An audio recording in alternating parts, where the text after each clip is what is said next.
스스로 세우느니라. 아멘. 아멘. 네, 오늘도 주의 날을 맞이하여서 또 하나님을 예배하기 위해서 귀한 발걸음 하신 우리 사랑하는 성도 여러분 한 사람 한 사람 가운데 하나님이 예배하신 큰 은혜가 있기를 간절히 소망합니다.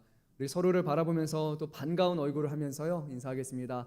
잘 오셨습니다. 큰 은혜 받으시기 바랍니다. 잘 오셨습니다. 큰 은혜 받으시기 바랍니다. 네. 잘 오신 거 맞죠? 저희? 네. 가장 복된 자리입니다. 네, 주의 날이고 또 우리에게 안식을 주시는 기쁨의 날입니다. 한 주간 고생하셨고요.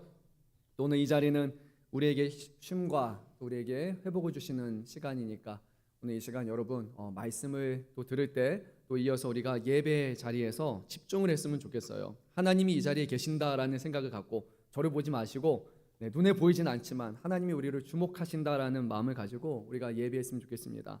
단순히 목회자가 어떤 설교자가 하는 설교를 듣기 위해서 오는 자리가 아니라 이 모든 듣는 행위가 하나님을 예배하는 행위임을 우리가 기억했으면 좋겠습니다. 그래서 듣기만 하는 거 쉽지 않죠. 말하는 저도 힘들지만 듣는 여러분도 힘드실 겁니다. 또 때로는 졸리기도 하고 피곤하기도 하고 또 여러 가지 때문에 집중이 잘 안 되실 수도 있습니다. 하지만 듣는 것이 예배임을 기억하시면서 최선을 다해서 또 말씀에 집중하시기를 간절히 바랍니다.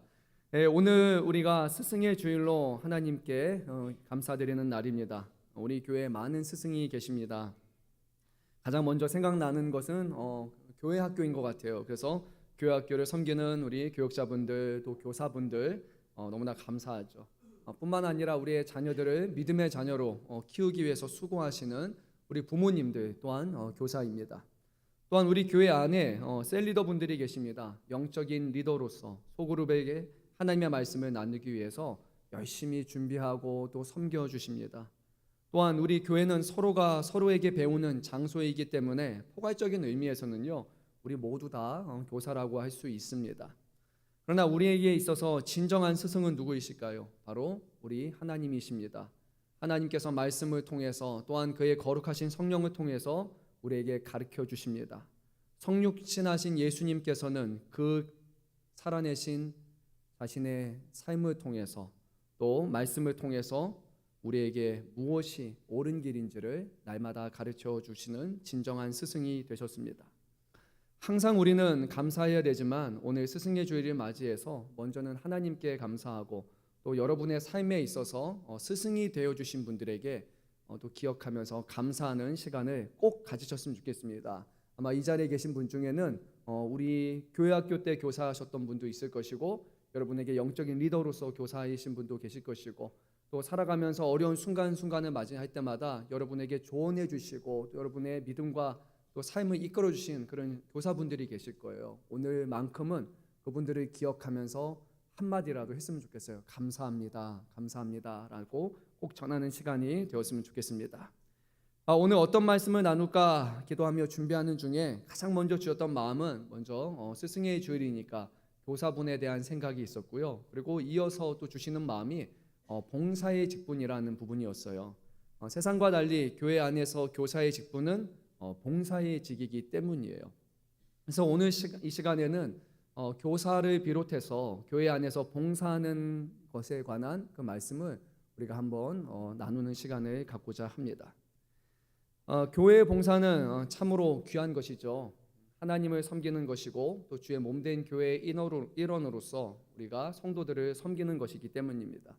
네, 그럼에도 불구하고 이 봉사에 대해서 조금 불편하게 여기는 분들 계신 것 같습니다. 가령 이래요. 나는 교회는 출석하지만 절대로 봉사는 하지 않겠다라고 이렇게 단정지어서 말씀하는 분들도 어쩌면 계실 수도 있을 겁니다. 여러 가지 이유가 있겠지만 한번 생각해 봤습니다. 왜 봉사에 대해서 좀 불편하게 여기는가? 그 중에 한 가지는 이런 것 같아요. 내가 봉사를 하게 되면 교회에 너무 빠져 있는 것 같다라는 생각이 드는 거예요. 나는 적당히 교회에 오고 가는 사람이지 봉사를 하는 사람이 된다라는 것은 좀 부담스러운 일이다. 왜냐하면 봉사를 하게 되면 교회에 깊숙이 들어가는 것이고 교회의 어떤 중요한 일원이 되는 것처럼 느껴지기 때문에 그래서 나는 그렇게까지 하지는 않겠다라고 생각하시는 분들도 있을 것 같습니다. 또 봉사를 하면 내 개인의 시간이 없다고 느끼는 분들도 있을 거예요. 봉사를 하면 일찍이 와야 되고 또 이것 때문에 준비하기 위해서 모여야 되고 또 저것 때문에 모여야 되고 행사가 있으면 또 모여야 되고 끝나고 모여야 되고 이렇게 생각하다 보면 내가 교회 예배하러 왔는데 내가 뭐 교회 봉사하러 온 거는 아니지. 안 그래도 한 주간 또 살다가 바빴는데 바깥에서도 내가 일을 하느라 바빴는데 교회까지 와서 일을 해야 되느냐라는 생각을 들어서 나는 교회에서 봉사는 좀 못할 것 같다라고 생각하는 분들도 있겠죠, 여러분. 또 어떤 분들은요, 개인의 신앙을 위해서 봉사하지 않기로 결정하는 분도 있습니다. 봉사하면 예배에 집중할 수 없고 그러다 보면 내가 정말 믿음과 신앙이 자라가기 어렵기 때문에 나는 예배에 집중하겠습니다. 그래서 그런 마음을 가지고 나는 봉사는 하지 않겠습니다라고 말하는 분들도 있을 겁니다.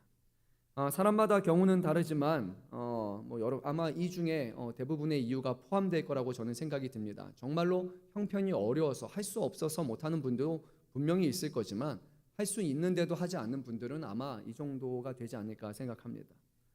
그럼에도 불구하고 교회는 봉사를 하는 곳이고 또 봉사가 필요한 곳이고요. 그리고 봉사에 대해서 긍정적으로 말씀하시는 분도 참 많이 있으십니다. 힘들긴 하지만 그래도 내가 봉사하다 보니까 그 봉사 때문에 말씀 읽게 되고 더 기도하게 되고 그리고 그 일을 하다 보니까 신앙적으로 더 성장하게 됐다. 말씀을 듣고 배워서 성장하는 것도 있지만 봉사를 하면은 몸으로 하는 것이기 때문에 무릎 꿇고 섬기다 보니까 내가 예수님의 섬김에 대해서 또 하나님의 일에 대해서 더 잘 알게 되었다라고 그렇게 말씀하는 분도 많이 있으십니다. 그래서 오늘 짧은 시간이지만요, 성경 말씀을 통해서 우리가 봉사에 관한 그런 오해도 있을 것이고 또 하나님이 이 말씀을 통해서 봉사에 관해 우리에게 무엇이라고 말씀하시는가 이것을 우리가 좀 알아가는 시간을 갖고자 합니다. 자, 우리 말씀으로 들어갑니다. 7절 말씀 한 목소리로 읽도록 하겠습니다. 우리 각 사람에게 그리스도의 선물의 분량대로 은혜를 주셨나니 아멘. 오늘의 말씀의 시작은요, 바로 봉사가 아니라 이렇게 시작합니다. 각 사람에게 은혜를 주셨다라고 말이에요. 근데 이 은혜는 모두에게 그냥 한 번에 주신 것이 아니라 분명히 오늘 성경 말씀은 각 사람에게라고 은혜를 주셨다라고 말합니다. 즉 개별적인 은혜가 있다는 것이에요. 근데 이 은혜는 뭐냐? 바로 그리스도의 선물인데 그냥 주어진 것이 아니라 각 사람에 걸맞는 분량대로 주셨다고 오늘 성경은 말씀합니다. 여기서 말하는 분량이란 다른 표현으로 하게 되면 측량이라는 표현으로 우리가 대체할 수도 있습니다. 그래서 예수님이 말씀하시는 각 사람에게 주신 은혜의 분량은 결코 모자르거나 더할 수가 없습니다. 왜냐하면 예수님이 정확하게 측량하셨기 때문입니다. 결코 모자르거나 과할 수 없는 거예요. 예수님은 실수가 없으신 하나님이시기 때문입니다. 그러니까 우리에게 주시는 이 은혜는, 우리에게 주신 이 선물은, 각 사람에게 주시는 선물은 정확하다라고 우리는 봐야 합니다. 그러면 오늘 이 선물로서의 은혜는 과연 무엇을 말씀하는 것일까요? 우리 말씀을 좀 쭉 건너떠서 11절 말씀을 한 목소리로 읽도록 하겠습니다. 그가 어떤 사람은 사도로, 어떤 사람은 목사와 교사로 삼으셨으니 아멘. 세부적으로 분류하면 5가지 봉사의 직분에 대해서 말씀합니다. 사도, 선지자, 복음 전하는 자, 목사, 그리고 교사입니다. 만약에 시간이 된다면 제가 이 부분에 대해서 추가적으로 말씀을 드리겠고요. 제가 시간을 보면서 오늘 말씀을 전하겠습니다. 사도, 선지자, 복음 전하는 사람이라는 것은 이제 원문 헬라어를 보게 되면 앞에 정관사가 있습니다. 그래서 각 사람을 가리킵니다. 그런데 좀 특이한 게 하나가 있어요. 목사와 교사는 두 개가 정관사 하나로 묶이기 때문에 목사 그리고 교사로 따로 구분할 것이 아니라 목사와 교사는 하나의 봉사 직분이다라고 이렇게 말하기도 합니다. 저도 그 부분에 대해서 동의합니다. 하지만 우리가 잘 아는 존 칼빈의 경우에는요, 이것을 따로 구분을 합니다. 목사 그리고 교사다. 하지만 이 두 가지가 목사와 교사라고 묶은 또 다른 이유가 있다라고 제시하는 거예요. 왜 이 두 가지를 따로 구분했는가? 그 이유는 모든 목사는 교사여야 됩니다. 모든 목사는 가르치는 사람이기 때문이에요. 하지만 모든 교사라고 해서 반드시 목사는 아니기 때문에 이것을 구분하는 것이 맞다라고 그렇게 주장을 합니다. 이것은 해석에 관한 부분이기 때문에 이견이 있을 수 있습니다. 그리고 우리가 말씀을 조금 더 세부적으로 나눠보게 되면 이 부분에 대해서도 왜 이것이 하나로 묶여 있는가에 대한 어느 정도의 답을 우리가 얻을 수 있을 것 같습니다. 아무튼 중요한 것은 이것이에요. 예수님께서 이 5가지 봉사의 직분을 교회에게 주셨다라는 것입니다. 11절 말씀 우리가 읽었는데 삼으셨다라고 우리가 번역을 하지만 삼다에 해당하는 원어는 에도켄이라고 해서 원래 의미는 주셨다예요. 그래서 여러분들이 영어 성경을 갖고 계신 분을 보시면 아마 이렇게 써 있을 거예요. He gave라고 써 있을 겁니다. 또는 Christ Himself gave라고 해서 주님이 주셨다, 예수님이 주셨다라고 그렇게 정확하게 번역을 합니다. 우리의 언어로는 삼었다라는 표현이지만 원래 그 의미가 제대로 반영되는 것은 아니에요. 왜냐하면 좀 다르거든요. 삼다는 뭔가 이렇게 세우고 한다라는 의미가 있지만 주셨다라는 것은 선물로 주셨다라는 의미가 그대로 나타나기 때문에 여기서는 주셨다라는 의미가 맞습니다.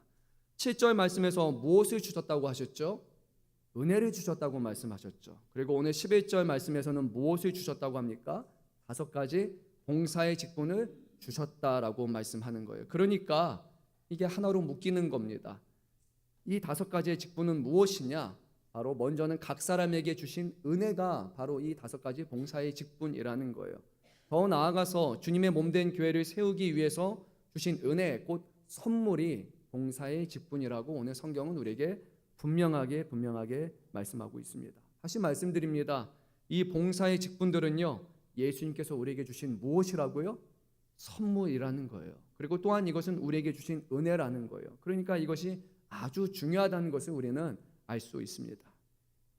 또 우리가 알아야 될 것이 한 가지가 있습니다. 봉사는 내가 하고 싶어서 내가 하고 싶은 것을 하는 게 아니에요. 왜냐하면 이것은 예수님이 주시는 선물이고 예수님이 주시는 은혜이기 때문이에요. 봉사는 우리 그리스도께서 각 사람에게 정확한 분량에 따라 주시는 것이기 때문에 그 분량은 각 사람마다 다를 것이에요. 이 사람은 사도가 맞을 수도 있고, 저 사람은 선지자가 맞는 것이고, 저 사람은 복음 전도자가 맞는 것이고, 저 사람은 목사가 맞고, 또 누구는 교사가 맞는, 또는 여기에 언급되지 않지만 우리 교회 안에서 하는 다양한 봉사의 직분이 각 사람에게 맞는 것으로 주님이 주시는 것이지, 내가 그 은혜를 달라고 얘기하고 내가 그 선물을 받는 것이 아니에요. 주님이 허락하신 은혜라는 것이 모든 봉사의 시작점임을 기억해야 됩니다. 그래서 내가 하고 싶은 것, 또는 사람들이 하라고 해서, 또는 내가 그 봉사 자리에 보니까 내가 좋아하는 사람들이 있기 때문에 그 자리에 가는 것이 아니라 이것이 하나님이 주시는 은혜이고 선물이라는 것을 기억하면서 우리가 하나님 앞에 이것을 질문해야 되는 거예요. 하나님, 내가 이 일에 걸맞는 사람입니까?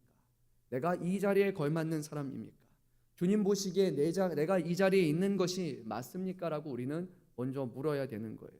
그래서 이 봉사의 직에 대해서 내 생각이 아니라, 내 감정이 아니라 주님의 지혜를 구하면서 기도하는 것이 가장 첫 번째 단계입니다. 그러면 주님이 분명히 우리에게 말씀하실 거예요. 그것이 우리에게 좋은 것인지, 더 나아가서 우리 교회를 위해서 좋은 것인지, 더 나아가서 하나님의 나라의 확장을 위해서 이것이 좋은 것인지를 깨닫게 하시는 겁니다.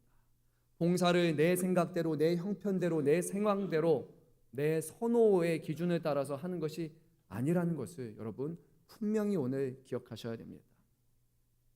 또 한 가지 우리가 이 말씀을 통해 생각할 것이 있어요. 이런 봉사의 직분에 대해서 우리는 반드시 귀하게 여겨야 됩니다. 왜요? 누가 주신 거라고요? 주님이 주시는 은사, 주님이 주시는 은혜이기 때문이에요. 주님이 주신 것이기 때문에 우리는 이 봉사하는 직분과 봉사하는 사람에 대해서도 뭐라고 생각해야 됩니까? 아주 존귀하다고 여겨야 돼요.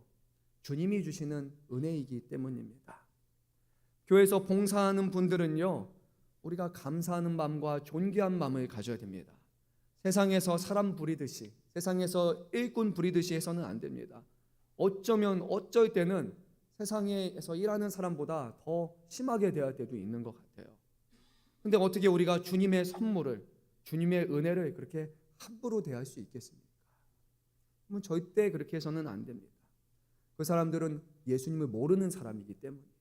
예수님의 말씀을 모르는 사람이고 은혜가 무엇인지를 모르는 사람이기 때문에 봉사자들을, 섬기는 사람들에 대해서 함부로 하는 것입니다. 정말로 은혜가 무엇인지 안다면, 선물이 무엇인지 안다면, 그리고 이 말씀을 잘 깨달았다면 봉사하는 사람들에 대해서 존귀하게 여기고 이 사람이 우리를 위해서 주시는 선물이다, 은혜라는 마음을 가지고 감사하는 마음으로 살 수밖에 없는 거예요. 주님의 은혜를 잊어버리면 되겠습니까? 주님의 은혜를 함부로 여기면 되겠습니까? 안 돼요. 그래서 우리는 봉사하는 분들을 위해서 항상 기도해야 되는 거예요. 그리고 항상 사랑해야 되는 거예요. 항상 감사해야 되고 항상 존귀하게 여겨야 됩니다. 만약에 우리가 주님의 선물을 함부로 대한다면 나중에 주님 보실 때 우리가 뭐라고 말하겠습니까? 좋게 말하면 뭐라고 말하겠습니까? 조금 더 세게 말하면 여러분 감당하실 수 있겠습니까? 주님이 말씀하시는 거예요. 내가 너에게 준 선물을 너희가 헌신짝처럼 여겼다. 별 볼 일이 없는 것처럼 여겼다. 내가 준 은혜와 선물을 무시했다. 모욕했다. 상처 주었다. 주님이 말씀하시면 우리 무엇이라 변명하겠습니까? 제가 잘 몰랐습니다. 이 변명이 통하겠습니까? 어제까지는 통할 수 있어요. 이제 안 통합니다. 여러분 오늘 들으셨어요. 이제 그 변명 통하지 않습니다.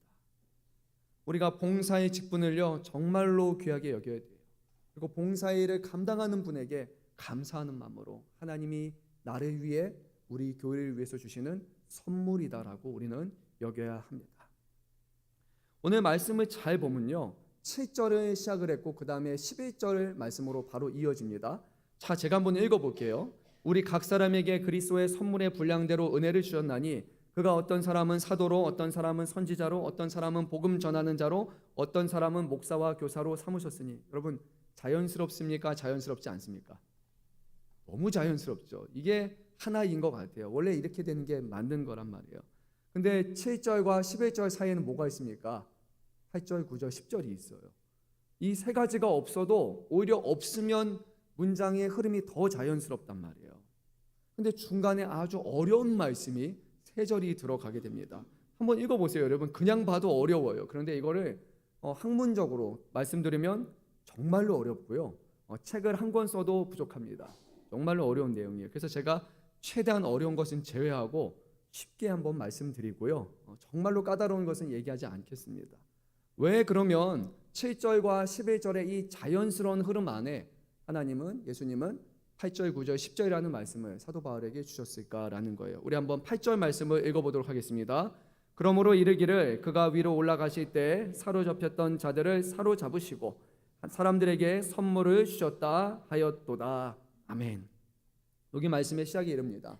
그러므로 이르기를 이라는 말씀이에요. 그러니까 누군가가 말했다는 거고요. 여기서 말하는 건 누굽니까? 바로 하나님의 하시는 말씀이에요. 그래서 이 말씀은 구약성경 시편 68편 10절의 말씀의 인용입니다. 제가 이 말씀을 한번 읽어보겠습니다. 주께서 높은 곳으로 오르시며 사로잡은 자들을 취하시고 선물들을 사람들에게 받으시며 반역자들로부터 받으시니 여호와 하나님이 그들과 함께 계시기 때문이로다 라는 말씀이에요.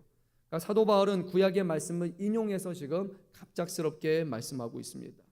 근데 이게 자세히 보면 더 어려워집니다. 어려워지는 첫 번째 이유는 뭐냐? 시편 68편의 말씀의 시작은 또 다른 본문인 신명기 말씀의 10장 35절 36절 말씀을 인용하는 것에부터 시작이 돼요. 그러니까 인용의 또 다른 인용인 거예요. 이제부터 슬슬 헷갈리기 시작하는 거예요. 근데 내용이 뭔가 하니까 이 내용은 쉽게 생각하면 이런 겁니다. 하나님께서 이스라엘 백성과 함께 가십니다. 근데 함께 가시기 이전에 앞서 가세요. 왜냐하면 여호와의 법궤가, 증거궤가 항상 전쟁에서 앞에 가기 때문입니다. 이스라엘 백성은 이 법궤가 함께하는 순간, 이 언약궤가 함께하는 순간 하나님이 우리와 함께 하시고 우리에게 승리를 주실 것이라는 그런 확신과 믿음을 가지고 있습니다. 그런데 18절 말씀은 주님이 높은 곳으로 오르시고 그리고 그 앞에 가로막는 자들을 포로로 삼으시고 주님의 백성과 주님의 거역한 자들로부터 예물을 받으신다라고 말씀을 해요. 그러니까 이 모든 상황은 하나님이 이스라엘 백성과 동행하시고 그들에게 승리를 주시고 적군들로 하여금 포로로 삼게 하시고 그리고 전리품을 취하는 것에 관한 그런 전쟁의 승리의 말씀이에요. 근데 사도 바울이 이 말씀을 좀 다르게 인용하는 것처럼 느껴져요. 왜냐하면 우리 읽은 말씀에서 18절에 원래 시편 말씀을 보면 이러거든요. 사로잡은 자를 취하시고 선물들을 사람들에게 받으시며, 하나님이 받으신단 말이에요. 반역자들로부터 받으시며 라고 얘기해요. 근데 오늘 사도 바울은 뭐라고 말하죠? 받은 것이 아니라 사람들에게 선물로 주셨다라고 말씀해요. 이래서 이제 말씀이 아주 어렵고 책 한 권 써야 되는 말씀으로 가는 겁니다. 근데 여기서 사도 바울이 이렇게 말하는 의미가 뭐냐? 잘못해서 실수로 말하는 거냐? 그게 아니에요. 사도 바울 속에 성령의 감동 주셔서 그가 생각하고 있는 것은 뭐냐? 하나님은 먼저 영광을 받으시고 더 나아가서 우리에게 선물을 주신다라는 것을 이 말씀을 통해서 우리에게 전하는 거예요. 그래서 직접적인 인용이지만 동시에 더 나아가서 영적인 의미로서 받고 주신다라는 것을 여기서 강조하는 겁니다. 이해가 되셨습니까? 이름은 어렵지 않습니다. 근데 이것이 어떻게 이루어지는가? 어떻게 영광을 받으시고 어떻게 우리에게 선물을 주시는가? 9절과 10절 말씀에서는 이 말씀이 예수님의 십자가의 죽으심과 예수님의 하늘에 오르시는 승천하심으로 완성되었다는 것이에요. 그래서 9절 10절 말씀이 이렇습니다. 올라가신다. 올라가신다는 것은 뭐냐? 낮은 곳에 있을 때 그것이 전제되어야 올라갈 수 있는 것이 아니냐. 하나님이 높은 곳에서 다시 더 올라가신 것이 아니라 낮은 곳에 계셨다가 올라가신다는 뜻이다. 그러면 이것이 누구를 말하느냐? 이 땅에 낮아지시는 예수님을 말씀하는 것이다. 예수님은 십자가에 달려 죽으심으로 사람들 중에서도 가장 낮아지셨고 그 낮으신 예수님이 다시 높은 곳에서 올라가셨고 그 높이 올라가신 분이 우리의 삶을 통해서 영광을 받으셨고 또한 우리에게 베푸신 것이 있는데 바로 예수 그리스도의 보내신 은혜이고 그것은 곧 우리에게 주시는 성령입니다. 오늘 성경은 이것을 말씀하는 거예요. 우리에게 주시는 은사, 교회 은사로서의 은혜로서의 직분 그 사이에 뭐가 들어가냐? 이것을 주시기 위해서 예수님이 낮아지시고 죽으시고 영광을 거두시고 우리에게 성령을 베푸셨다라는 것이 그 안에 들어가는 겁니다. 그래서 우리 한번 10절 말씀을 한번 읽어보도록 하겠습니다. 내리셨던 그가 곧 하늘 위에 오르신 자니 이는 만물을 충만하게 하려 하심이라. 아멘. 예수님은요 어떤 분이시냐? 만물을 충만하게 하시는 분이에요. 그리고 예수님께서 이 천한 만물을 충만하기 위해서 선물로 주신 것이 성령이고 그리고 그 성령께서 우리에게 주신 것이 바로 이 은사의 직분이라는 것입니다. 즉 봉사의 직분은 예수님이 주시는 선물이고 성령을 통해서 우리에게 주시는 성령의 은사라는 것을 오늘 우리에게 말씀하고 있습니다. 여기까지가 내용 끝입니다. 자, 그러니까요 우리가 이것을 단순히 봉사직을 봉사를 맡았다라고 생각하는 게 아니에요. 여러분 은사하면 생각나는 게 있지 않습니까? 고린도전서 13장 말씀을 보게 되면 다양한 은사를 말하고 있잖아요. 오늘 봉사의 직분 또한 우리에게 주시는 은사라는 겁니다. 방언을 말하는 것, 예언을 하는 것과 같은 그런 은사가 바로 이 봉사의 직분이에요. 단순히 여러분에게 봉사자라는 어떤 그게 타이틀이 주어진 것이 아니라 우리에게 주시는 은사로서의 봉사직이라는 것을 오늘 성경은 분명히 말씀해요. 그러니까 우리는 이 은사를 내가 받고자 해서 받는 것도 아니고 내가 함부로 할 수 있는 것이 아닙니다. 그리고 각 사람마다 받는 은사가 다르다는 것에 대해서도 우리는 인정을 해야 돼요. 그리고 은사는 상하 관계가 아니에요. 수직 관계가 아닙니다. 은사는 교회를 위해서 주시는 수평적인 은혜인 거예요. 그리고 은사는 개인의 유익을 위한 것이 아니라 더 나아가서 교회를 위한 은사라고 사도 바울은 고린도 교회에 보내는 첫 번째 편지에서 분명하게 우리에게 밝히고 있는 거예요. 여러분 봉사직이 뭐라고요? 은사예요. 그리고 하나님이 주시는 은혜이고 선물이라는 것입니다. 왜 이것을 말씀하고 있습니까? 이 봉사의 직분이 얼마나 귀한 것인지 이것을 위해서 주님이 무엇을 행하셨는지를 우리에게 가르쳐주기 위한 거예요. 주님의 죽으심과 주님의 승천하심과 더 나아가서 만물을 충만하기 위해서 이 만물을 충만하는 방식이 주님의 몸된 교회를 위해서 이뤄가는 것인데 그것을 위해서 주시는 은사의 직분이 바로 봉사이다라는 것을 지금 말씀하고 있습니다. 사람들이 봉사에 대한 것을 그렇게 존귀하게 여기지 않으니까 그렇게 귀하게 여기지 않으니까 그것이 주님이 주신 것이다라는 것을 분명하게 말씀하고 있습니다. 여러분 기억하시기 바랍니다. 여러분에게 주시는 봉사의 직은요 내가 힘들고 내가 어려우면 내가 마음에 들지 않으면 주님 그 은사 필요 없어요. 하나님의 은혜 필요 없어요. 선물 다시 가져가세요라고 말할 수 있는 게 아니고요. 주님이 주시지도 않았는데도 불구하고 내가 그것을 가질 수 있는 것도 아니에요. 예수님의 영이신 성령으로부터 오는 것임을 반드시 우리가 기억해야 합니다. 그래서 우리가 말합니다. 봉사할 수 있을 때가 있어요. 하고 싶다고 해서 다 할 수 있는 것도 아니에요. 나에게 할 수 있는 것이 있는 거예요. 그 자리에서 부르심에 감사하는 마음으로 그 봉사의 직분을 간직하는 사람은 주님이 그 사람에게 주시는 은사의 직분을 통해서 성령의 살아계심과 예수님의 살아계심을 더욱더 굳건히 하게 하실 것이고, 더 나아가서 그 봉사의 직분을 통해서 주의 몸된 교회를 굳건히 세워주실 것임을 우리는 기대할 수 있습니다. 자, 우리 12절 말씀을 한 목소리로 읽도록 하겠습니다. 이는 성도를 온전하게 하여 봉사일을 하며 그리스도의 몸을 세우려 하심이라. 아멘. 우리에게 주시는 이 봉사의 직분 또는 성령의 은사로서의 봉사의 직분을 주신 분명한 목적이 있는데, 오늘 우리가 읽었던 말씀이 바로 그러합니다. 12절 말씀 가장 핵심적인 것은 뭐냐면요, 이거예요.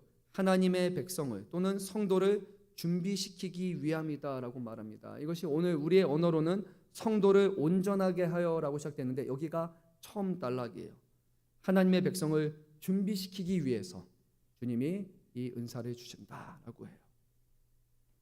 준비시킨다라는 것은 가령 시험에 나가기 전에 준비하는 것, 어떤 실전에 뛰기 위해서 준비하는 것, 우리가 무엇을 하기 위해서 사전에 준비하는 거예요. 그냥 준비되지 않은 상태로 가는 사람은 없습니다.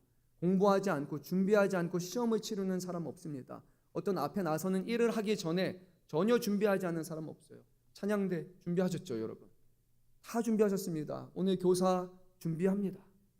앞에서 할 것을 위해서, 섬김을 위해서, 심지어 앞에 서셔서 안내하시는 분들도 다 준비합니다. 오늘 이 자리에서 그때 오게 되면 어떻게 사람들을 맞이할까? 기도하면서 모든 것을 준비하는 거예요. 준비하지 않고 되는 것은 없어요. 특별히 오늘 말씀에서는 하나님의 백성을 두 가지 의미에서 준비시킨다고 말씀해요. 첫 번째는 무엇이냐? 바로 봉사의 일 또는 섬기는 일을 준비시키기 위함이다라고 말합니다. 이게 무슨 말이냐면요, 봉사의 직분을 주셔서 그 사람을 또 준비시켜서 또 다른 사람들이 준비될 수 있도록 이어진다는 거예요. 하나님은 먼저 부르신 봉사자들을 통해서 다음의 봉사자들을 세우시고, 그래서 주님의 교회를 계속해서 세워가신다는 거예요. 봉사하다라는 말은 다른 말로 하면 섬기다라는 뜻입니다. 봉사는 섬기는 것이에요. 사도 바울은 이렇게 얘기합니다. 내가 고린도 교회를 섬긴다고 말해요. 고린도후서 11장 8절 제가 한번 읽겠습니다. 내가 너희를 섬기기 위하여 라고 분명히 말씀을 합니다.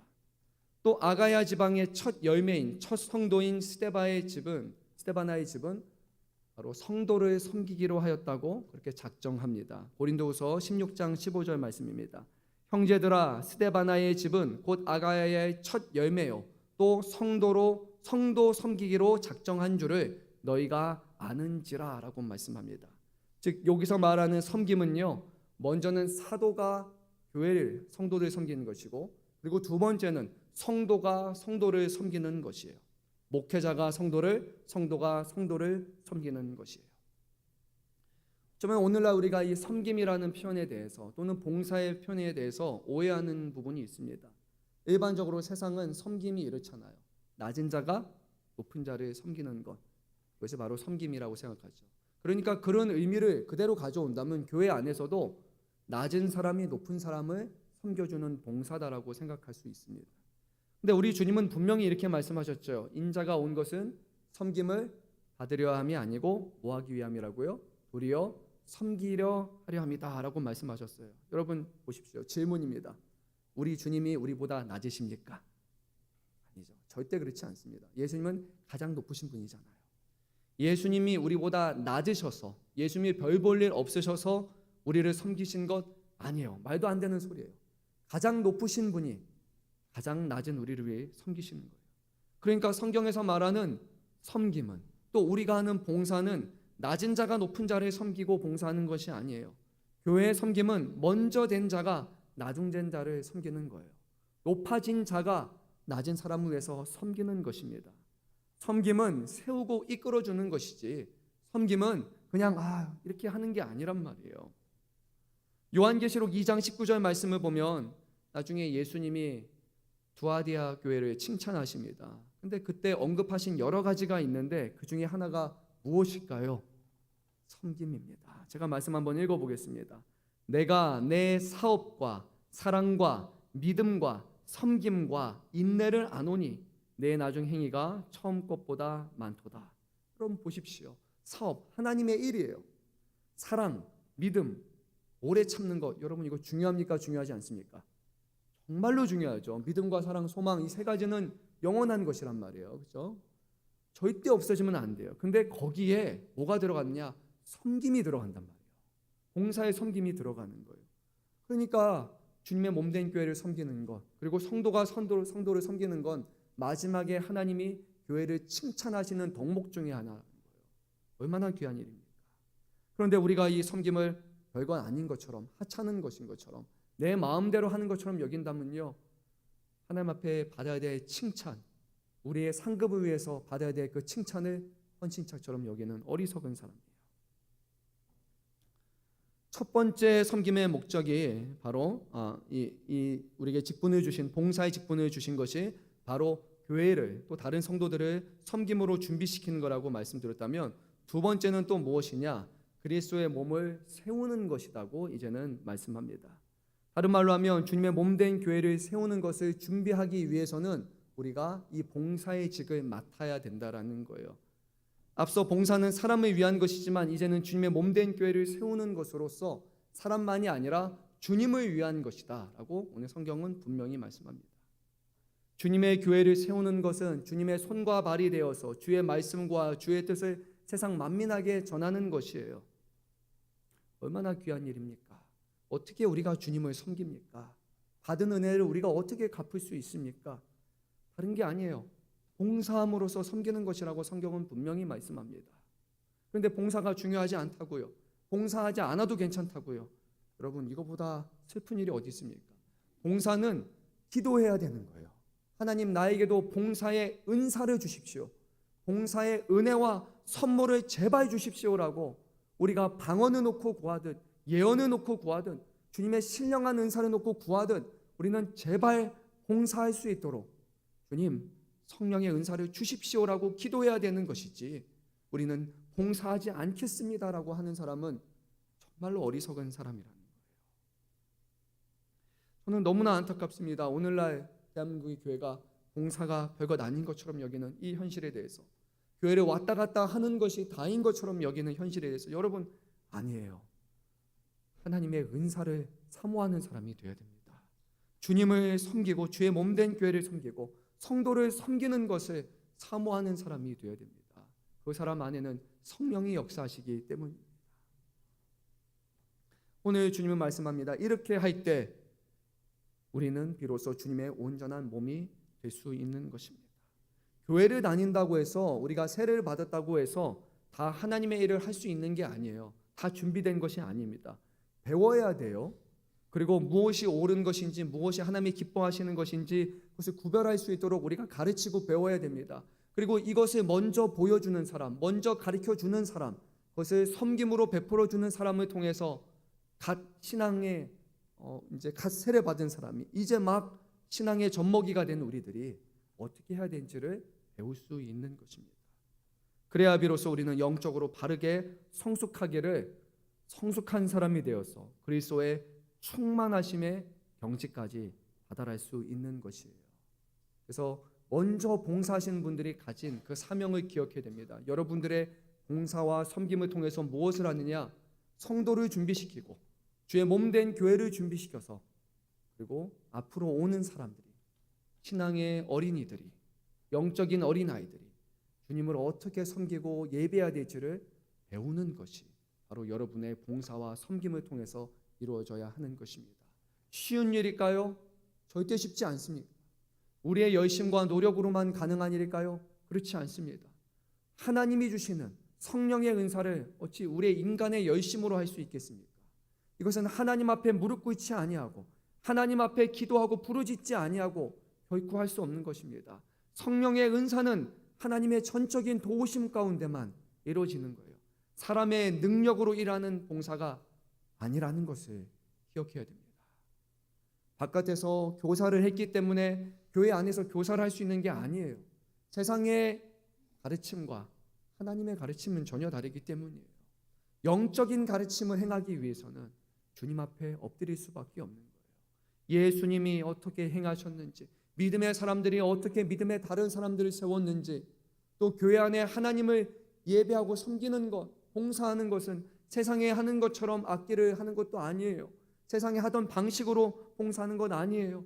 영혼 사랑하는 마음과 하나님 사랑하는 그 마음 하나만으로 이 일을 하는 겁니다.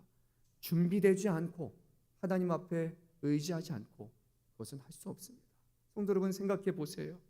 5가지 봉사직에 뭐가 들어갑니까? 목사가 들어갔습니다. 제가 여러분 앞에 준비하지 않고 섰다고 생각해 보세요. 괜찮을 것 같습니까? 말씀을 딱 보지 않고 왔어요. 그래서 주보에 보니까 오늘 에베소서 4장 7절 16절 말씀이네. 자, 우리 한번 말씀을 읽어보겠습니다. 쭉 펴요. 그리고 제가 거기서 자, 하나님의 말씀이 이렇습니다. 여러분, 이거 맞습니까? 잘하고 있는 겁니까 제가? 대답 안 하시는 분이 난리 나요. 그러면 제가 쫓겨나야죠. 여러분, 그 사람이 어떻게 목사입니까? 목사가 되는 거죠. 하나님의 말씀을 전하면서 하나님의 일을 하면서 어떻게 준비되지 않고 합니까? 어떻게 말씀 붙들고 기도하지 않고 엎드리지 않고 그것이 가능합니까?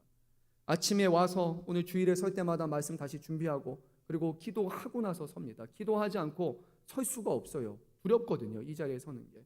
오늘도 우리 원래 5월 첫째 주에 우리 장로분들과 같이 기도해야 되는데 제가 일정이 있어서 못하다가 오늘도 어제 우리 최종호 장로님이 그랬어요. 목사님 내일은 기도에 오실 수 있습니까? 근데 오늘 아침에 제가 도저히 기도를 혼자 하지 않고서는 설 수가 없는 거예요. 그래서 장로님께 장로님 제가 기도를 더 해야 될 것 같습니다.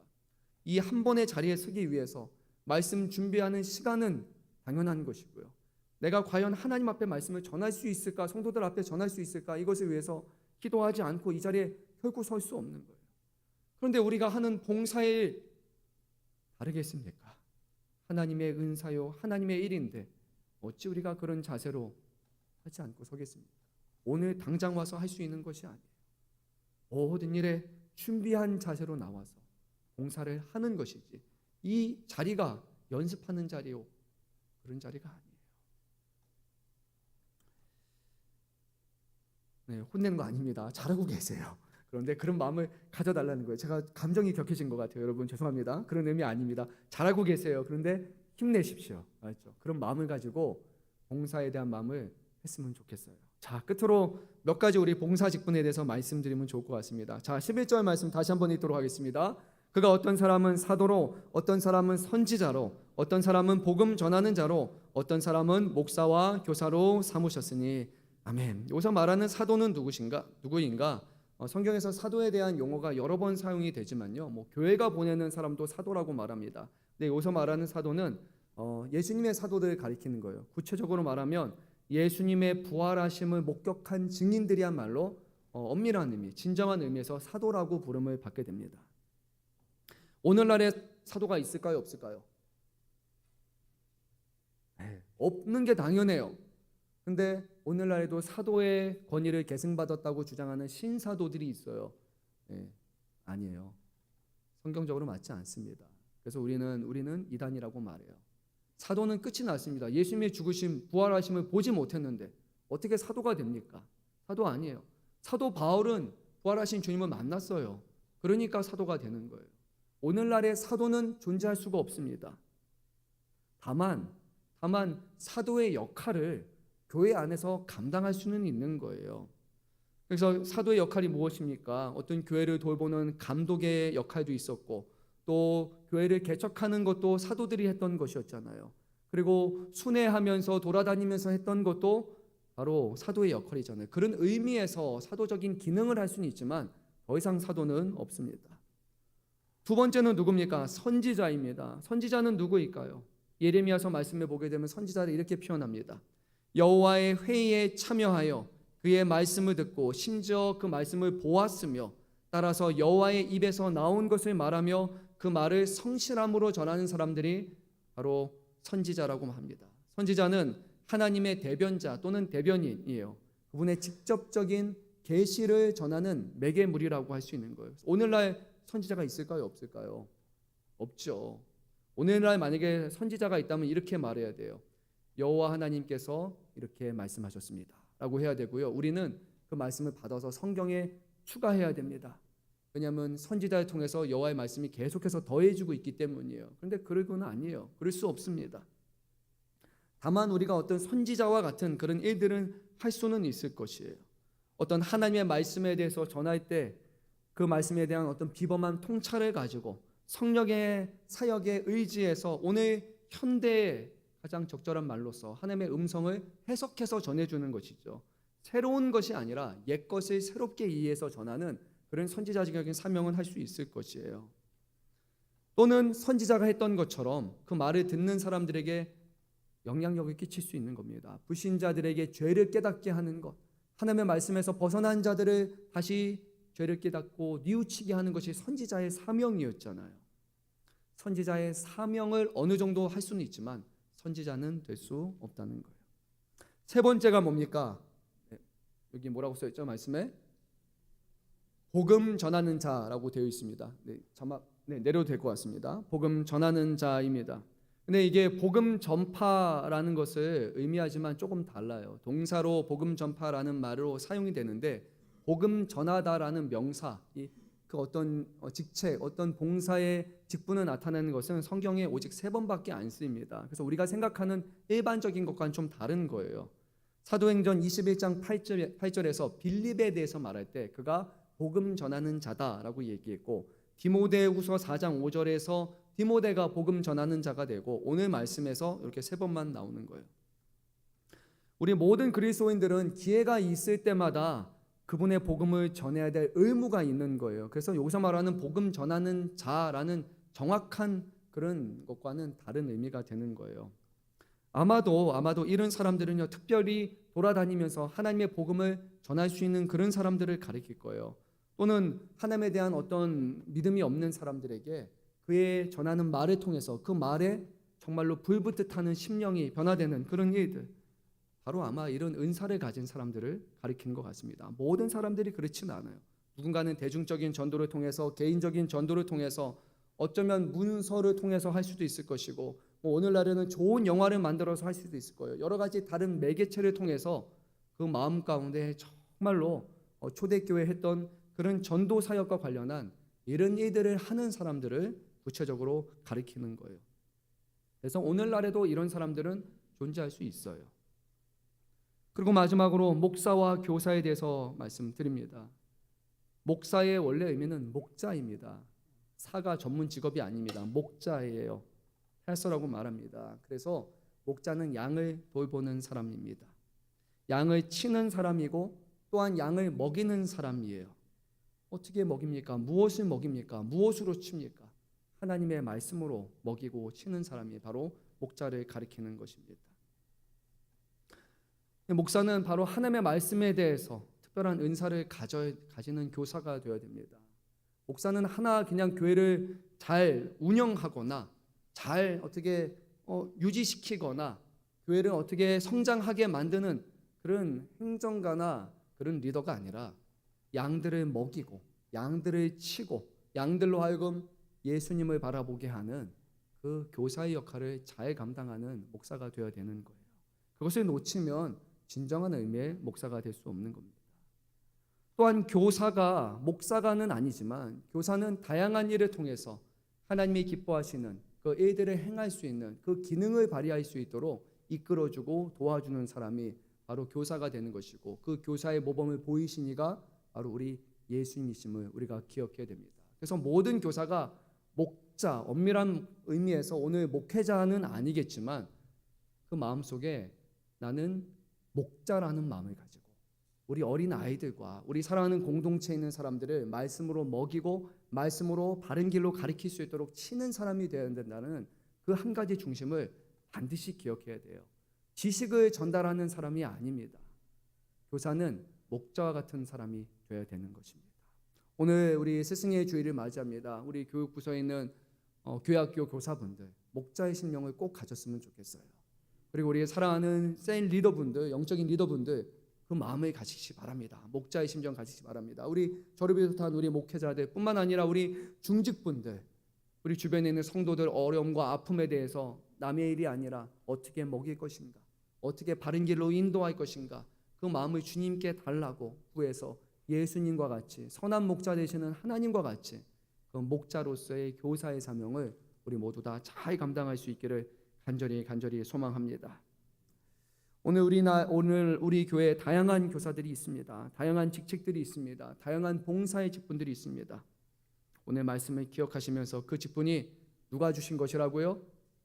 우리 주님께서 자신의 생명을 내어주시고 이 세상 만물을 충만하게 하기 위해서 주님이 주시는 은사의 직분이라는 것을 여러분 기억하시면서 사모하셨으면 좋겠고요.